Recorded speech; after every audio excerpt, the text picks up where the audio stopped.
vamos a hablar de los 10 mandamientos. Y lo primero que quiero decir es que el cristianismo no es un moralismo, como muchos piensan. De hecho, el catecismo de la Iglesia Católica no comienza por los mandamientos. La primera parte del catecismo está referida al Dios que se revela, al amor de Dios que se revela en Jesucristo. La segunda parte del catecismo está referida a que ese Dios que se revela se nos da, se nos comunica en los sacramentos, ¿no? Se nos da como alimento. Y la tercera parte, sí, la tercera parte es la moral, ¿no? Que es la consecuencia de lo primero y de lo segundo. Si Dios es amor y se nos da a conocer y además nos alimenta con su palabra, con la liturgia, con los sacramentos, lo lógico es que nosotros, los seguidores de Jesús, pues tengamos un estilo de vida, el estilo de vida propio de los que hemos encontrado a Jesucristo, de los que nos hemos alimentado de Él. Por cierto, es muy hermoso ver el título con el que el catecismo introduce la tercera parte de la enseñanza de la doctrina de la Iglesia, del catecismo, ¿no? La parte de la moral, ¿cómo la llama? Vida en Cristo. Así le llama la moral. La moral es la vida en Cristo, el estilo de vida de quien ha conocido a Jesucristo. Esto nos recuerda también a San Pablo. Mi vida es Cristo.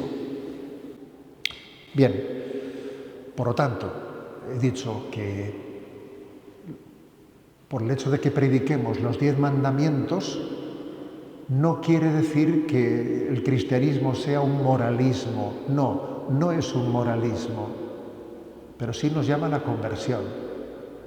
Y voy a empezar por hacer un breve paréntesis, una breve digresión sobre el hecho de que hay una de las diferencias prácticas entre el cristianismo y la nueva era, que tanto se difunde hoy en día, ¿no? Es que seguir a Jesucristo nos cambia la vida, te llama a la conversión, mientras que la práctica de la nueva era, tan en boga, todas esas especies de relajaciones, etcétera, es compatible con cualquier estilo de vida sin que alguien se convierta. Uno puede ir a hacer yoga sin que eso te llame a la conversión para nada. Tú, pues en el yoga, pues mira, te sirve para relajarte, para respirar bien, pero ahí no se te llama la conversión, ¿sabes? Ahí llamada a la conversión no existe. Una diferencia muy clara entre el cristianismo y la nueva era es esta. Jesús llamó a la conversión, la nueva era llama a relajarse. ¿Me explico? Ya, pero a ver, Jesús no ha venido para que nos relajemos, aunque es verdad que cuando conocemos a Jesús sentimos una gran paz, pero el objetivo es la conversión de nuestra vida. Incluso, fijaros, en la nueva era, si algún concepto cristiano es rechazado, es el de pecado. No se admite el concepto de pecado en la nueva era. Eso chirría completamente, no. Habrá un desconocimiento, pero pecado no existe eso en la nueva era. Luego vamos a darnos cuenta de que vamos a hablar de algo que es muy sustancial al cristianismo, que es la llamada a la conversión, ¿no? La llamada a la conversión. Dicho esto, insisto, esto no quiere decir que la moral cristiana sea presentada desde una perspectiva moralista. No. Seguir a Jesús no es un moralismo, es adherirnos a su persona, es descubrir a Jesús como el número uno de nuestra vida. ¿Por qué es tan importante subrayar esto? Porque, fijaros, en nuestro mundo, en nuestra cultura, hay muchos que miran el pensamiento liberal de nuestro tiempo, mira con sospecha los mandamientos y piensa que la Iglesia, cuando predica los mandamientos, es puro moralismo. Perciben la moral cristiana como prohibiciones y mandatos, ¿no? y no son conscientes que detrás de esos mandamientos está tutelada la verdad y la bondad.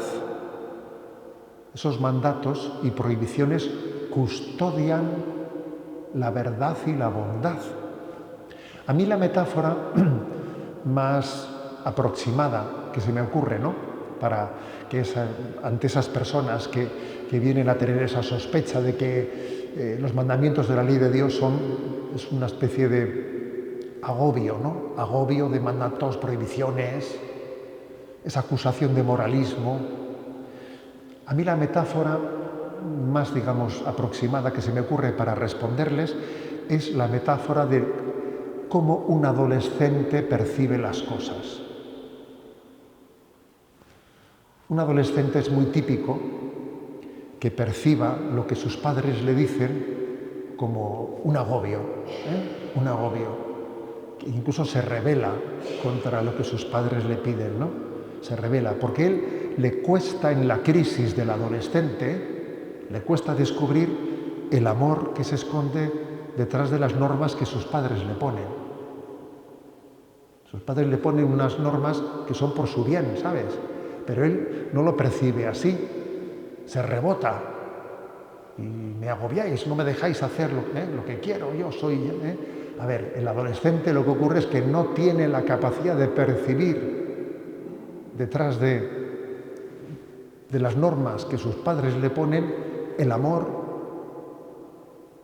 y la bondad que se le quiere comunicar.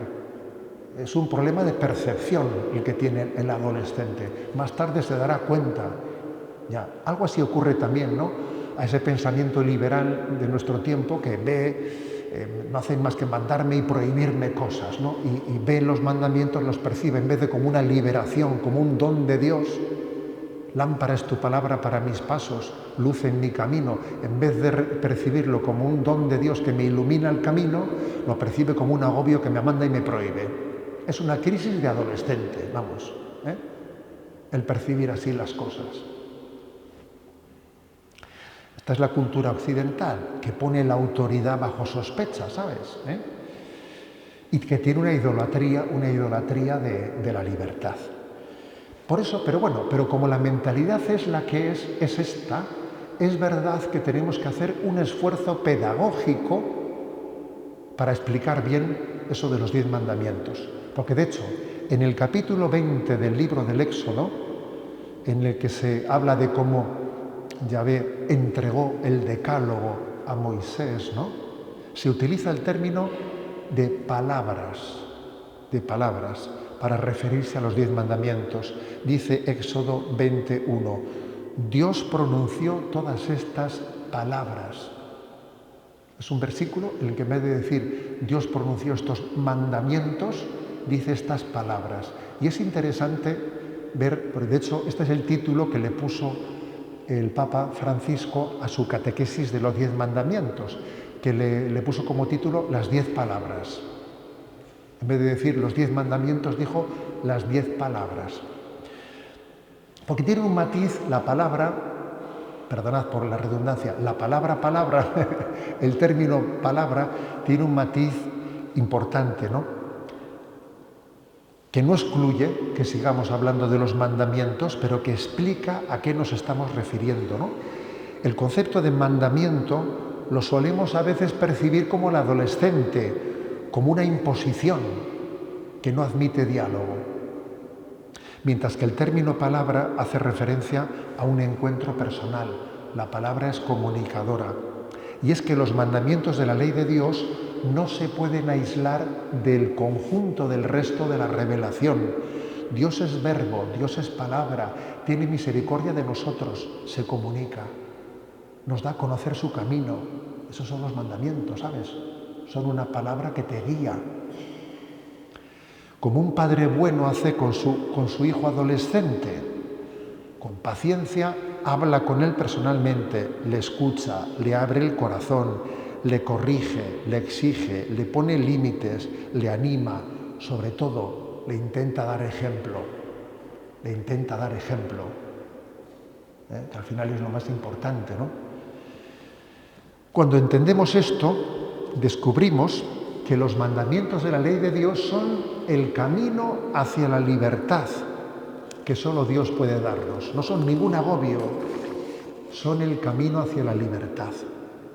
En resumen, que no tenemos que ser adolescentes delante de Dios, y pensar que los mandamientos nos están agobiando, que Dios no es un tirano, Dios es un Padre bondadoso. Y cuando el adolescente o el hombre moderno de nuestros días sospecha y se queja de que Dios le impone las cosas, en realidad no se da cuenta de que Dios está cuidando de él. Dios no quiere que tengamos una obediencia de esclavos, sino de hijos, que es muy distinto. Bien, dicho esto, me fijo ahora en que los buenos padres, un buen padre, ¿no?, una buena madre, educan a su hijo dándole un buen ejemplo. Dándole un buen ejemplo, ¿no?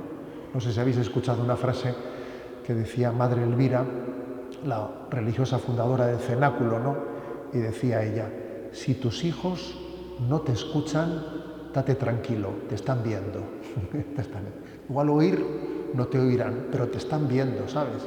Y lo que tú hagas, eso queda patente, ¿no? Queda patente.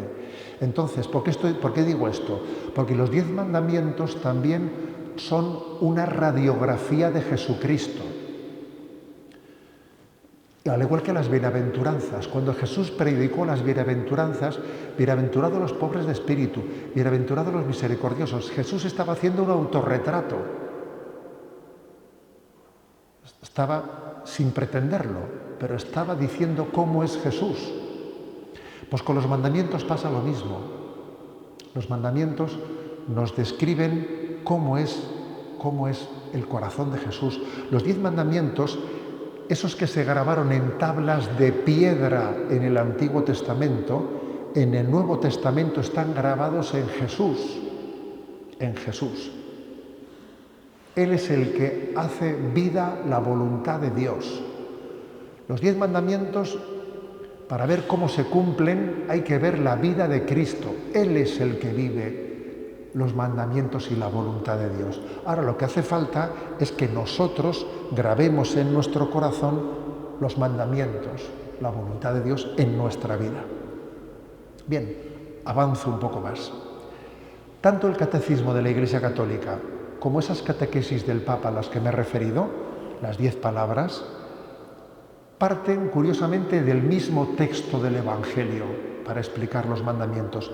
Parten del episodio del joven rico, ese joven que corre detrás de Jesús, se pone de rodillas y le pregunta: ¿qué tengo que hacer para alcanzar la vida eterna? Jesús le responde: ya conoces los mandamientos. Y además se los recuerda de forma resumida: no matarás, no darás falso testimonio, no robarás, honra a tu padre y a tu madre. Fíjate que le había preguntado, ¿qué tengo que hacer para alcanzar la vida eterna? Y Jesús le recuerda los mandamientos. El joven le responde que todo eso lo ha cumplido desde joven, ¿no? Jesús le mira con amor y le dice que le falta una cosa. Una cosa te falta. Anda, vende lo que tienes, luego ven y sígueme. Y curiosamente, aquel joven se marchó triste. O sea, en ese joven rico se ve reflejado, por una parte, el deseo innato de vida en plenitud con el que Dios nos ha creado. Qué bonito, ¿no? Verle a ese joven correr detrás de Jesús y decirle: ¿qué tengo que hacer para alcanzar la vida eterna?, ¿no? Ese deseo de plenitud es maravilloso. Tener deseos de plenitud es maravilloso, ¿no? Ser pasionales. El ideal cristiano no es el budista, porque los budistas dicen que hay que intentar anular los deseos. El hombre, para no sufrir, tiene que anular sus deseos. Esa no es la visión cristiana. El hombre está llamado a descubrir todos los deseos que Dios ha sembrado en su corazón y a entregarse a buscarlos, y a ser pasional, y a tener deseo de plenitud, ¿no? Junto con Carlo Acutis, ¿no?, el Papa también canonizó a otro joven, Pier Giorgio Frassati, otro italiano, y él decía que es necesario vivir, no ir tirando. No, aquí no estamos para ir tirando, sino para vivir en plenitud, ¿sabes? Para vivir en plenitud. Por eso ese joven rico que buscó a Jesús y dijo, ¿qué tengo que hacer? Yo quiero una vida en plenitud. Es maravilloso, ¿no? Ahora bien, ¿qué pasó? ¿Por qué acabó mal la cosa con el joven rico? Es que el joven rico, quizás, ¿qué pasa? Que cumplía la letra de los mandamientos y no cumplía el espíritu de los mandamientos.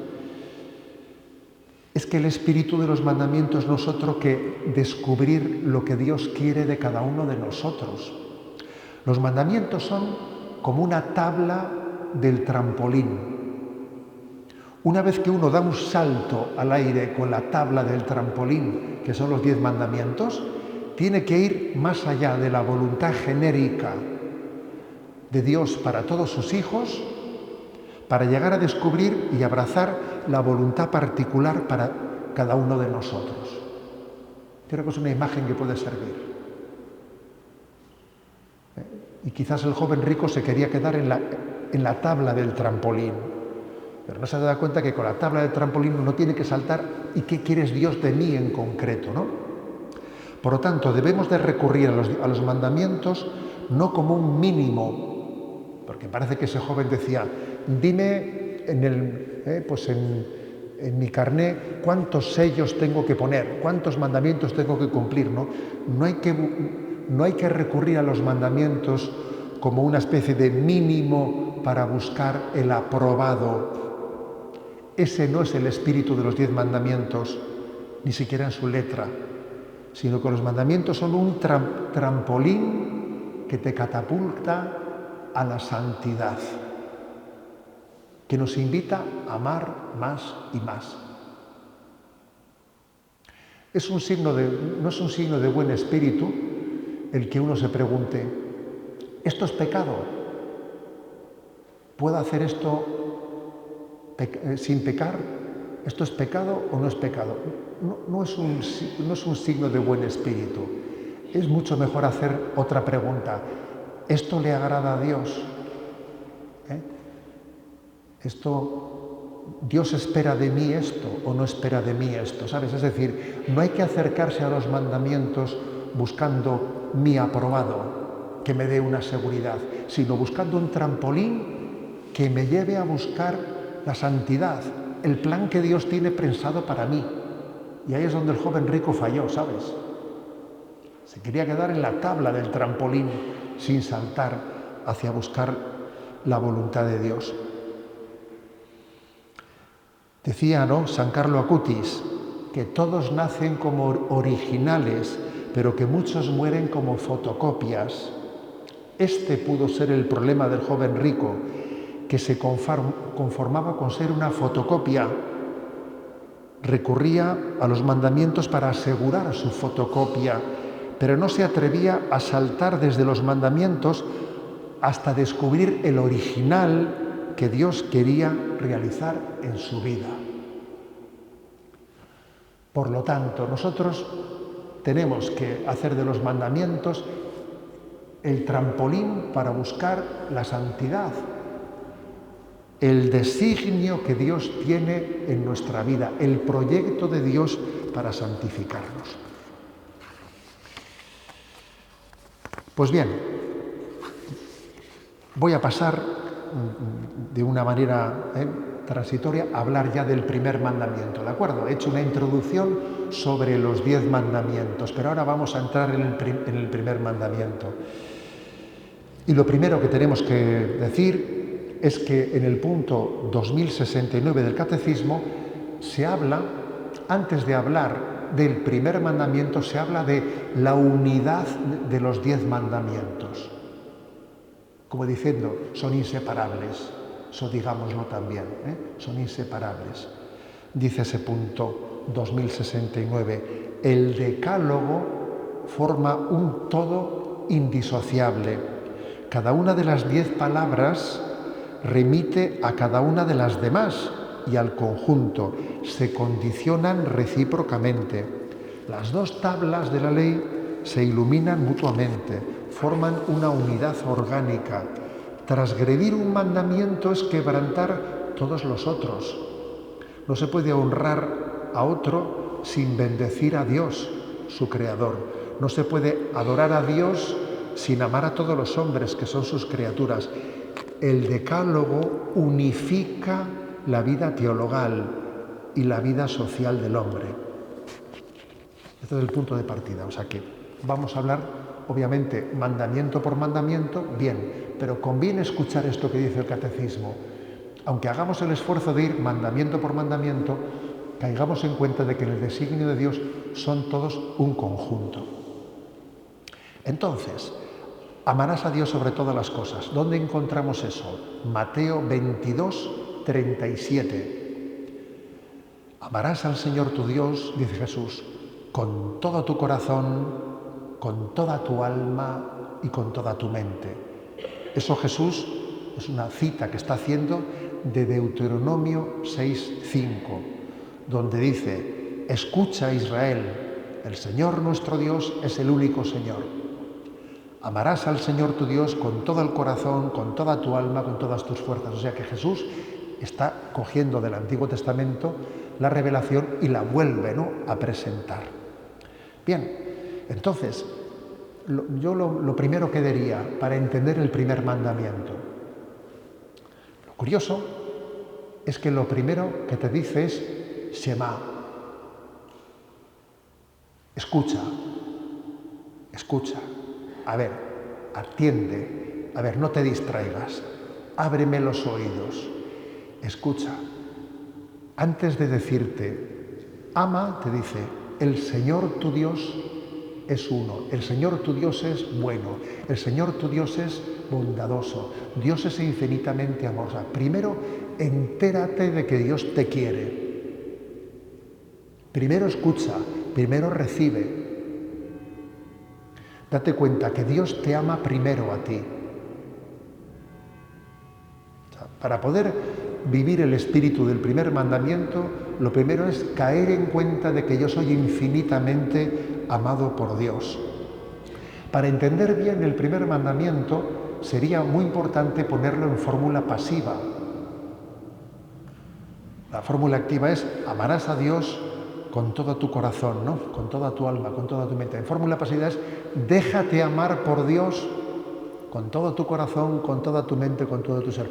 Ponlo primero en fórmula pasiva, antes de entender su formulación en activa, ¿no? Déjate amar por Dios. Cae en cuenta del amor infinito de Dios. Esto es clave, para entender el primer mandamiento. Esto es clave. Y de hecho, curiosamente, este mandamiento es introducido: Shema Israel, escucha. El Señor tu Dios es uno. El Señor tu Dios es un amor infinito. O sea, entérate de cómo es Dios. Y ahora, una vez que has recibido eso, ahora lo lógico que es lo que dice el Papa en Dilexit Nos, capítulo 5, que lo titula, bueno, una vez que hemos dicho así es Dios, que es amor, ahora amor por amor. Amor por amor, ¿no? ¿Cómo se le responde al amor? Pues con la misma moneda. Al amor se le responde con la misma moneda. El Papa en Dilexit Nos utiliza esa expresión súper bonita para titular el capítulo 5 de Dilexit Nos. Amor por amor. Así te ama el corazón de Jesús, así le respondo yo, con todo mi corazón, con toda mi mente, con todo mi ser, ¿no? Es decir, devuelve lo que has recibido, devuelve lo que estás recibiendo. Los mandamientos fueron la alianza de Dios con su pueblo en el Sinaí, y fue una alianza de amor. Yo os amaré eternamente y vosotros responded al amor con el amor, ¿no? Amar del todo. Yo ¿cómo te he amado? Pues, ¿cuál es la medida del amor? La medida del amor es el amor sin medida, ¿eh? Así nos ha amado Dios. Pues tú lo mismo. Es verdad que tú no vas a poder amarme como yo te amo a ti. Eso es obvio. Te vas a quedar corto. Pero lo lógico es que tú respondas al amor de Dios. Es decir, Para explicar el primer mandamiento, lo primero es caer en cuenta de que la iniciativa es de Dios. El hombre está respondiendo, responde a la iniciativa de Dios. Lo primero es caer en cuenta. Lo que el gran problema que tenemos es que no caemos en cuenta. A mí me suele llamar la atención, pues los niños pequeños, ¿no? Los niños pequeños, vamos, que están justamente aprendiendo a andar, etcétera, ¿no? También cómo pueden llegar a sufrir, ¿no? A sufrir. Y tienen momentos malos y berrinches, ¿no? Y por problemas inexistentes. Y dice, ¿por qué estará sufriendo cuando en este momento de su vida lo único que tiene que hacer es dejarse querer y dejarse amar este niño? Tú, este niño a esta edad, si no tiene otra cosa que hacer que dejarse amar y dejarse querer, pero ahí le tienes llorando y pataleando, pero si no tienes otra cosa que hacer que dejarte querer, bueno, pues yo creo que eso nos pasa a nosotros, algún día, cuando nos veamos desde Dios, diremos, pues si yo hice lo del niño ese, ¿no? Que en esta vida me dediqué a sufrir en vez de dejarme querer por Dios, en vez de dejarme amar por Él. Me estaba agobiando con cosas, agobiando con tonterías. Eso que vemos en un niño y dices, pero, pues nos pasará cuando nos veamos desde Dios y veamos que en esta vida nos hemos agobiado por cosas en vez de dedicarnos a dejarnos querer por Dios. Que tenía que ser, vamos, nuestra ocupación principal y única en esta vida, ¿no? Caigamos en cuenta de que el primer mandamiento es síntesis y plenitud de toda la ley. Dice San Cirilo de Alejandría, el primer mandamiento no es uno entre los demás mandamientos, sino que es el fundamento de todos, porque si el alma se adhiere a Dios con amor total, nada podrá arrastrarla hacia el mal. Y ahora viene una frase que se ha hecho muy famosa, ¿no? En la historia de la espiritualidad de San Agustín de Hipona. Una frase que es, ama y haz lo que quieras. Supongo que esa expresión la conocemos todos, ¿no? San Agustín dijo, ama y haz lo que quieras. Voy a leer la cita entera. Ama y haz lo que quieras. Si callas, callarás por amor. Si gritas, gritarás por amor. Si corriges, corregirás con amor. Si perdonas, perdonarás con amor. Que en ti esté la raíz del amor y que esa raíz no puede salir sino el bien. ¿Qué pasa? Que esa expresión de ama y haz lo que quieras se ha entendido mal. Se ha entendido mal. ¿Qué se ha entendido? Tú cumple el primer mandamiento, que no importa que incumplas los demás. O sea, así es como se ha entendido, ¿sabes? Tú no pasa nada que los demás mandamientos peques contra ellos, no pasa nada. Lo importante es que el primero lo cumplas. Tú ama a Dios y luego peca lo que quieras. No, es que, claro, esa es una interpretación. Vamos, si San Agustín levantase la cabeza y escuchase esa interpretación, vamos, nos corría gorrazos, ¿no? Porque diría, pero por Dios, ¿pero cómo has interpretado eso? Cuando San Agustín dice, ama y haz lo que quieras, quiere decir que obviamente la caridad ordena todo el resto de los actos que hagas. Si tú estás movido por el amor de Dios, todo el resto de las cosas van a estar bien enfocadas, ¿no? Entonces, dicho esto, el primer mandamiento es síntesis y plenitud de la ley. Ahora, vamos a ver cómo desglosar las materias de reflexión para examinarnos sobre el primer mandamiento. También yo quiero ser un poco práctico. Vamos a ver, entonces, ¿yo cómo me examino del primer mandamiento? ¿Qué tipo, digamos, de reflexiones o de materias yo podría llevar a la reflexión para examinar mi conciencia en torno al primer mandamiento? Que me parece que esto es muy práctico. Esto es muy práctico. Entonces yo lo he dividido en 8 aspectos de cómo examinarnos del primer mandamiento. El primero, Primer indicador, para entendernos, ¿no? Indicadores en torno al primer mandamiento. El primero es, ni más ni menos, el primero es examinar nuestra jerarquía de valores. Ver si en mi jerarquía de valores Dios ocupa el primer lugar. O si por el contrario en mi vida hay idolatrías. ¿Y qué es una idolatría? Pues que yo ame desordenadamente a cualquiera, incluso cualquier criatura, y que la ame de una manera que esté ocupando en mi vida el lugar que solo puede ocupar Dios.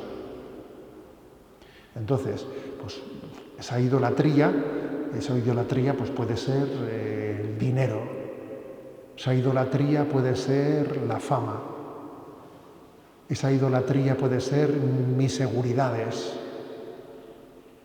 Es decir, yo creo que una forma, ¿no?, de examinar el primer mandamiento en primer lugar es examinar nuestra jerarquía de valores y ver si Dios verdaderamente es nuestro número uno, pero no solo en teoría, sino en la práctica, ¿sabes?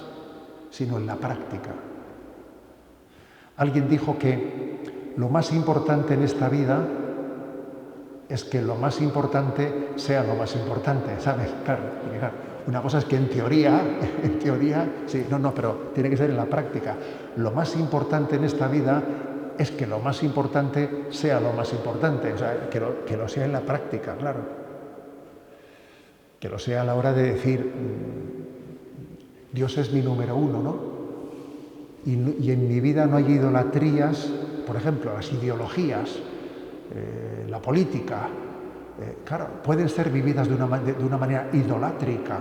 Les estoy entregando yo el corazón. Yo el corazón se lo tengo que entregar a Dios, ¿sabes? Yo el corazón no se lo puedo entregar ni siquiera a mis aficiones. Está bien tener aficiones, ya, pero entregarles el corazón no, Uno puede tener idolatrías. Y nos tenemos que examinar siempre de si hay apegos en el corazón. Apegos que en el fondo son un poco idolátricos. Uno puede tener un apego. ¿Y cómo percibe uno si tiene apegos? Pues mira, una manera de percibir si uno tiene un apego es que el día que se lo quitan pierde la paz y se enfada, ¿sabes? Porque resulta que yo lo del partido de fútbol no lo perdono, ¿sabes? ¿No? Y el día que me lo quitan, ese día en casa no me aguantan porque pierdo la paz. Mira, vamos a ver, ¿sabes? Vamos a ver que está bien que tengas una afición al fútbol, pero de ahí a perder la paz cuando no puedo ver el partido, estabas un poco apegado, ¿no? Estabas un poco apegado. O sea, tenemos que, en primer lugar, en el primer mandamiento, examinar nuestra jerarquía de valores y ver si nuestro corazón está apegado a idolatrías, cuando nuestro corazón en el fondo tiene que tener solamente algo innegociable, que es nuestra unión a Dios. Todo lo demás está bien, pero es relativo. Todo lo demás es relativo, ¿sabes? Segundo lugar, segundo materia de reflexión, amar la voluntad de Dios. Amar la voluntad de Dios. Mi principal empeño es buscar la voluntad de Dios por encima de todo. Y mi relación con Dios es una relación que no es manipuladora. Yo voy a Dios para pedirle, Señor, ¿qué hay de lo mío? ¿Qué hay de lo mío? Yo tengo mis planes y mis cosas y yo voy a Dios para ver si las consigo, ¿no? O sea, Dios es de alguna manera un conseguidor de mi voluntad. Mal asunto. Un signo, yo creo que es muy claro de si se vive el primer mandamiento, es que uno repita en su vida, Señor, si es tu voluntad, que no se haga mi voluntad sino la tuya, ¿sabes? No recurrir a Dios como una especie de talismán, ¿sabes? Como un talismán para que los dioses me sean propicios, ¿sabes? O sea, es decir, a ver, es un punto importante, es un punto muy importante porque no hemos terminado de comprender que nosotros no sabemos lo que nos conviene. Y ante Dios siempre hay que acudir con confianza. Tercer indicador sobre el primer mandamiento, la oración. Obviamente, si yo amo a Dios sobre todas las cosas, pues me relacionaré con Él asiduamente por la oración, tendré intimidad con Él, una oración de intimidad. Tendré en la oración mi descanso, mi gozo, mi alegría, porque ¿acaso no es una alegría hablar con la persona que amo? Si le amo a Dios, estaré deseando hacer oración, tendré deseo verdadero, ¿no? Si mi oración es escasa, si no tengo en ella mi gozo y mi alegría, obviamente es que el primer mandamiento pues, es flojo, hace aguas. La oración suele ser un indicador muy significativo del primer mandamiento. Cuarto punto. Nuestro testimonio y nuestra confesión de fe delante de los demás. O sea, ser testigos, confesores de la fe, llevando adelante nuestro apostolado delante de un mundo que a veces, no es fácil hacerlo, venciendo las tentaciones a avergonzarnos de nuestra fe o callarnos dependiendo del ambiente adverso en el que esté, ¿no? O sea, el tener celo apostólico, el tener deseo de que Dios sea amado, que Dios sea conocido. Cuando se le ama a Dios, se desea que todo el mundo le ame. Esto es así, Si tú amas a Dios, tu deseo es que todo el mundo le ame. Porque este tesoro no puede ser solo para mí. Este es un tesoro que Dios me ha permitido a mí descubrirlo para que yo lo dé a conocer al mundo entero, ¿no?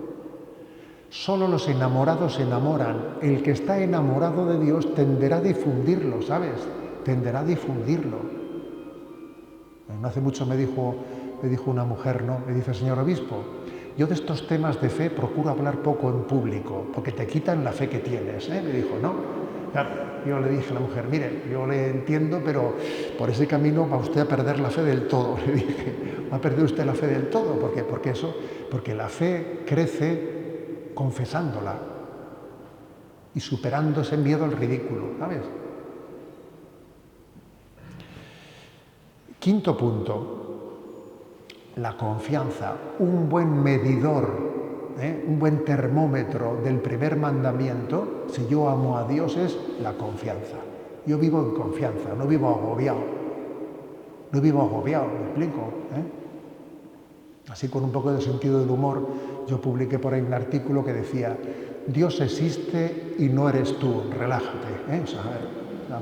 O sea, es que cuando uno no termina de amar y creer en Dios, vive agobiado, como si solo dependiese de Él, como si tú fueses Dios, ¿no? ¿Quieres dejarle a Dios ser Dios y confiar en Él?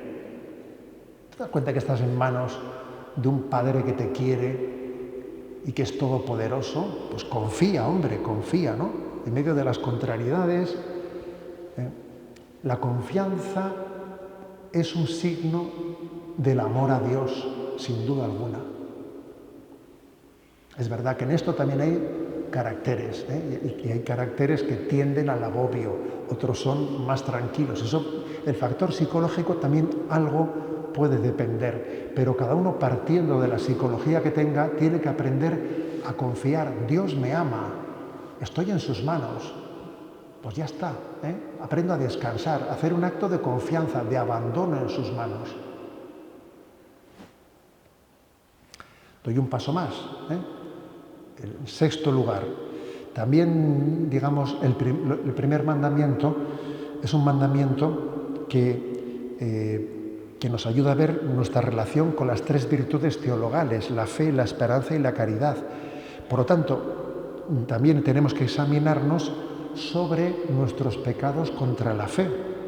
Si hemos podido tener dudas o hemos consentido dudas contra la fe, si he negado verdades de fe o he dudado de ellas involuntariamente, ¿no? Si he caído en la incredulidad, si he procurado formarme en mi fe, porque también fíjate, para poder amar más hay que conocer más. Y si uno conoce a Dios más en profundidad, si se forma más en su fe, eso te ayudará a amarle más. El amor y el conocimiento van de la mano.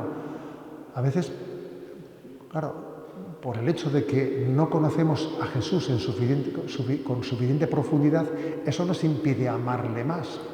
Son los pecados contra la fe, por no haber profundizado nuestra fe, ¿no? En séptimo lugar están los pecados contra la esperanza. Tener viva la esperanza en Dios, viva la esperanza en la vida eterna. Amar a Dios es esperar en la vida eterna, esperar en que Él nos hará plenamente felices, en que al final el triunfo de Dios acontecerá. La última palabra la tiene Dios, y es resurrección, y es vida, ¿no? Yo vivo con esa esperanza. Y por último, ¿no?, examinarnos también, en octavo lugar digo, de los pecados contra la caridad. Porque fijaros, puede ocurrir que uno haya en su vida espiritual se haya ido alejando del amor primero, y que haya ido entrando en un estado de tibieza, de pereza espiritual, de mediocridad. Acordaros, ¿no?, de ese pasaje del Apocalipsis que dice: has sufrido por mi causa, has sido fiel, pero tengo contra ti que has perdido el amor primero. No me amas con la ternura que en un momento determinado me amaste. O sea, tenemos también que reflexionar sobre si hemos cuidado el amor de ternura con Dios, el amor primero. Y al mismo tiempo, el Catecismo de la Iglesia Católica y la encíclica Dilexit Nos subraya que está totalmente unido, para examinar el primer mandamiento, está totalmente unido el amor a Dios y el amor al prójimo. De hecho, cuando a Jesús le preguntan cuál es el mandamiento principal de la ley, ¿os acordáis que Jesús responde: no solamente el primero es, sino el segundo es, amarás a tu prójimo como a ti mismo? Es decir, Jesús le habían preguntado por el mandamiento principal, pero Jesús amplía su respuesta. ¿Y por qué la amplía? Pues porque el indicador más claro del amor a Dios sobre todas las cosas lo vemos reflejado en el amor al prójimo. En Dilexit Nos se dice claramente que la mejor manera de reparar al corazón de Cristo ofendido por los pecados es amar al prójimo. Amar al prójimo es la reparación más objetiva que yo puedo hacer por haber ofendido a Dios. No solo eso, sino ¿qué puedo hacer yo para amar a Dios sobre todas las cosas? Amar al enemigo. Ojo al parche, Amar al enemigo. Entre otras cosas, porque el que odia a alguien no puede amar a nadie. Ya sé que dice una frase un poco fuerte, pero la voy a repetir. El que odia a alguien no puede amar a nadie.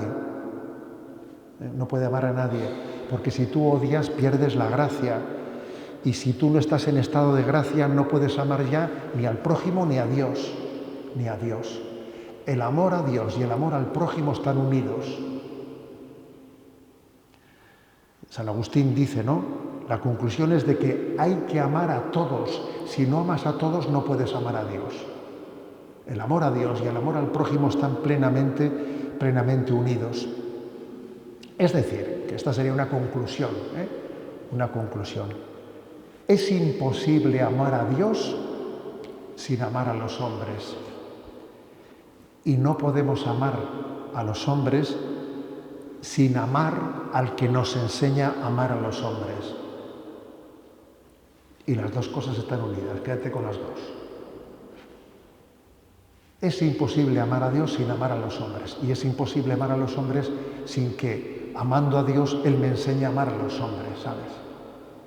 Las dos cosas son así. Porque Jesucristo es la escuela humana del amor divino y la escuela divina del amor humano. Las dos cosas es Jesús. Él es el que como hombre me enseña a amar a Dios y es el que como Dios me enseña a amar a los hombres. Jesús es la escuela humana del amor divino y la escuela divina del amor humano. Y así entendemos, ¿no?, cómo en el primer mandamiento se une el amor a Dios y el amor al prójimo. Y entonces vemos, ¿no?, que todo se une y todo se funda en ello. Bueno, pues os deseo de todo corazón, ¿no?, decir también una cosa, que quien quiera profundizar en ello, bueno, pues la verdad es que recuerdo que en la explicación del catecismo de la Iglesia Católica, la explicación del primer mandamiento está del punto 2083 al 2141. Yo le dediqué en Radio María 40 horas a explicación. Hay 40 horas de explicación del primer mandamiento, madre mía. O sea que si alguno quisiese verlo con detenimiento, es verdad que en el podcast de la explicación del catecismo, ahí está hecho son exactamente pues unos 80 números del catecismo, ¿no?, a los que yo les dediqué esas 40 catequesis, pero creo verdaderamente que ¿no?, si quisieseis profundizar, sin duda alguna, el catecismo de la Iglesia Católica pues es la gran joya que tenemos, la gran joya para que de una manera concreta, detallada, pues podamos profundizar en todos los aspectos del primer mandamiento. Solamente el hecho de que estemos aquí tiene una explicación, que amamos a Dios y tenemos conciencia de que tenemos que amarle más. Estamos aquí por eso, si no, no hubiésemos venido. Amamos a Dios, pero tenemos conciencia de que la respuesta al amor de Dios es insuficiente, ¿no? Que amor por amor, el gran reto de nuestra vida es devolver lo que estamos recibiendo. Dios nos ama entrañablemente y nuestra felicidad es corresponder a ese amor a Dios y también proyectando ese amor a Dios en los hermanos que nos rodean. Gloria al Padre, al Hijo y al Espíritu Santo, como era en el principio, ahora y siempre, por los siglos de los siglos. Amén.